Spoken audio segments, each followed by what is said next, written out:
one must come to a realization that one is not studying for study's sake.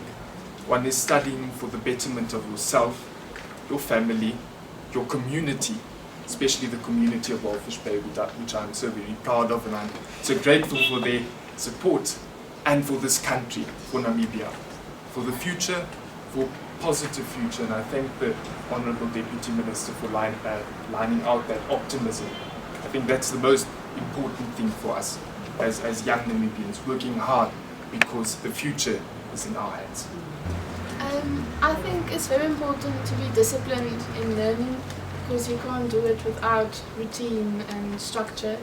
And I think a good support system, my parents and grandparents and everyone was always there for me and encouraged me through my studies in my 12 years of school. So I think discipline and hard work and a good support system is what helped me be here today.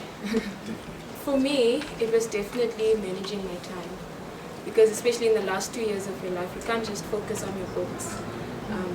You have to be applying for university. Some people do sports.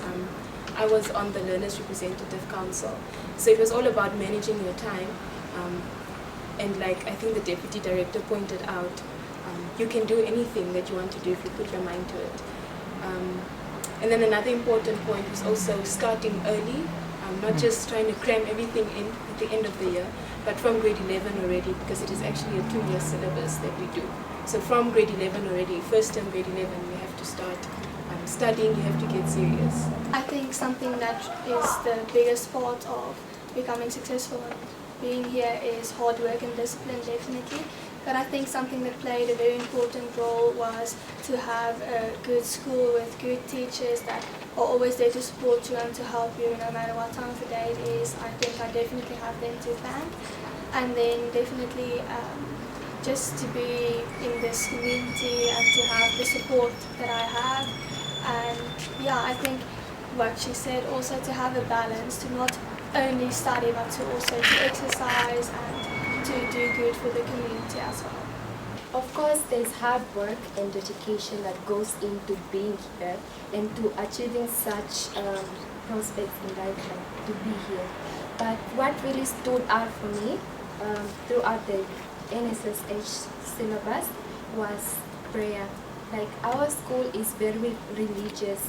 Like I give some of my success to the usual retreats that we had, religious retreats and reflections that we had at our schools, but our principal occasionally encouraged, and also going to church, and lots of prayer. There's hard work, but then there's prayer. It's like work hard, but pray harder.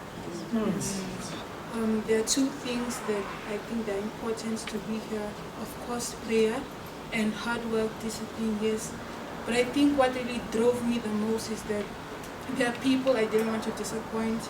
There are people who supported me, from my parents to my teachers, everyone who supported me, and friends. And what was in my mind is, if there are people who believe that you can get there, who strongly believe in you, why should I disappoint them? Why can't I believe in myself that I can get there? So I feel like everyone can be here as long as you work hard, as long as you pray, as long as you have discipline. Everyone can be here. So I really thank those people who supported me, those people who gave me encouragement, who pushed me to work hard, all the studying nights. That's really what encouraged me. I'm actually overwhelmed right now. When I found out about that I was actually in top 10, I couldn't believe it. Yeah, part of me wasn't expecting it. A lot of people had faith in me, but I didn't have faith in myself. So yeah, I wasn't really expecting it. But to say the least, what brought me here would be prayer, my connection with God, the hard work I put in, and the self-discipline I willed myself to have, to let go of all the temptations around me and just to focus on my one goal, which was to make it in life and to make someone proud.